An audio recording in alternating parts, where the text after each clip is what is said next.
had everything, wealth, power, luxury, yet one night he abandoned it all. In the quiet hours before dawn, Prince Siddhartha Gautama stood at the edge of his palace. Behind him, the golden halls of his kingdom shimmered in the moonlight. Ahead, only darkness, the unknown path of a seeker.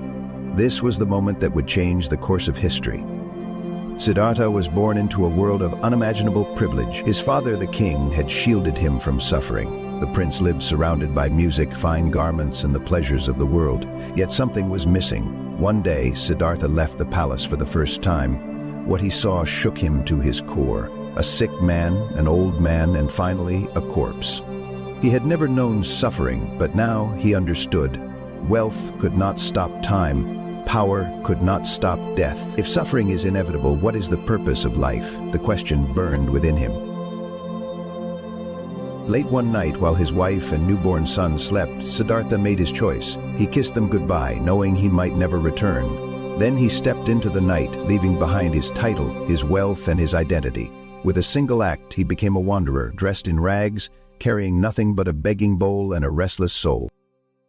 For years, Siddhartha wandered through forests and mountains, seeking wisdom from the greatest teachers. He practiced severe asceticism, starving himself, meditating for days without food or water. But the answer he sought did not come from suffering. One day, weakened and near death, he sat beneath a Bodhi tree. He had seen the extremes of wealth and deprivation, and now he let go of both. In the silence of that night, something awakened within him.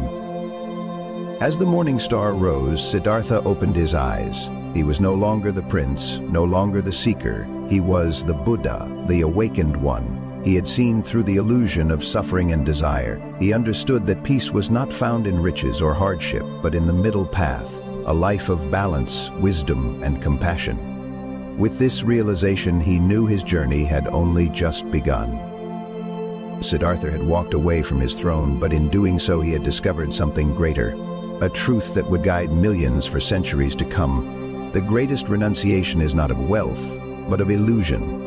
And so the Buddha walked on, spreading his message, not as a king, but as a man who had found enlightenment.